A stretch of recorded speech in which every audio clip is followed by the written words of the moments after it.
കേരളത്തിൽ അപ്രതീക്ഷിതമായി കടൽ കലിതുള്ളിയപ്പോൾ വീടുകളും വള്ളങ്ങളും അടക്കം നൂറുകണക്കിന് തീരവാസികൾക്കാണ് നഷ്ടം നേരിട്ടത്. നനച്ചിരിക്കാതെ കരയിലേക്ക് തിരമാലകൾ അലയടിച്ചെത്തിയപ്പോൾ തീരവാസികൾ ഒന്നടങ്കം പറഞ്ഞു, ഇത് കള്ളക്കടൽ. അവിചാരിതമായി കടൽ കയറി വന്ന് കരയെ വിഴുങ്ങുന്ന പ്രതിഭാസമാണ് കള്ളക്കടൽ.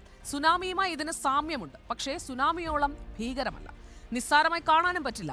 എന്താണ് കള്ളക്കടൽ പ്രതിഭാസമെന്ന് നമുക്ക് ആദ്യം നോക്കാം.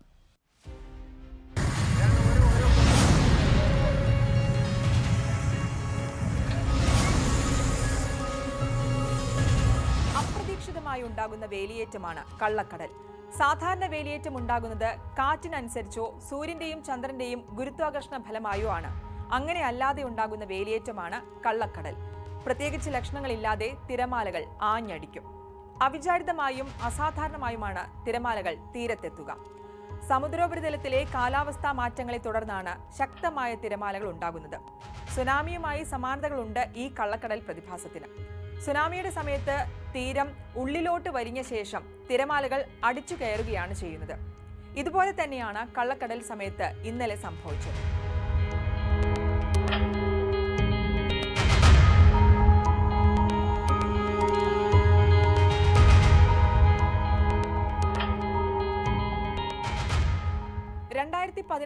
കേരളത്തിന്റെ തീരദേശ മേഖലകളിൽ കള്ളക്കടൽ പ്രതിഭാസം വലിയ നാശനഷ്ടമാണ് ഉണ്ടാക്കിയത്.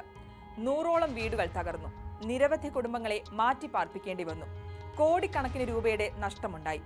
ഉയർന്ന തിരമാലകളും കടൽക്ഷോഭവും കണ്ടപ്പോൾ അന്നും ഇത് സുനാമി ആകുമോ എന്ന ആശങ്കയുണ്ടായിരുന്നു. ഇന്നും കടൽക്ഷോഭങ്ങളെ തുടർന്ന് ഇങ്ങനെയൊരു ആശങ്ക ഉയർന്നിട്ടുണ്ട്. എന്നാൽ ആശങ്ക വേണ്ട എന്നാണ് ദുരന്ത നിവാരണ അതോറിറ്റി പറയുന്നത്.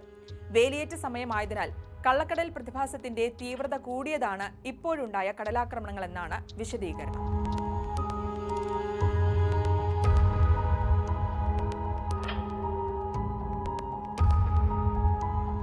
കേരള തീരത്തും തെക്കൻ തമിഴ്നാട് തീരത്തും ഇന്ന് രാത്രി 11:30 വരെ 0.5 മുതൽ 1.5 മീറ്റർ വരെ ഉയർന്ന തിരമാലയ്ക്കും കടലാക്രമണത്തിനും സാധ്യതയുണ്ട്. മത്സ്യത്തൊഴിലാളികളും തീരദേശവാസികളും ജാഗ്രത പാലിക്കണം. കടൽക്ഷോഭം രൂക്ഷമാകാൻ സാധ്യതയുള്ളതിനാൽ അപകട മേഖലകളിൽ നിന്ന് അധികൃതരുടെ നിർദ്ദേശാനുസരണം മാറി താമസിക്കണം. ബോട്ടും വള്ളവുമൊക്കെ ഹാർബറിൽ സുരക്ഷിതമായി കെട്ടിയിട്ട് സൂക്ഷിക്കുക. വള്ളങ്ങൾ തമ്മിൽ സുരക്ഷിത അകലം പാലിക്കുന്നത് കൂട്ടിയിടിച്ചുള്ള അപകട സാധ്യത ഒഴിവാക്കാം. മത്സ്യബന്ധന ഉപകരണങ്ങളുടെ സുരക്ഷ ഉറപ്പാക്കണം. ബീച്ചിലേക്കുള്ള യാത്രകളും കടലിൽ ഇറങ്ങിയുള്ള വിനോദങ്ങളും പൂർണ്ണമായും ഒഴിവാക്കുകയും വേണം.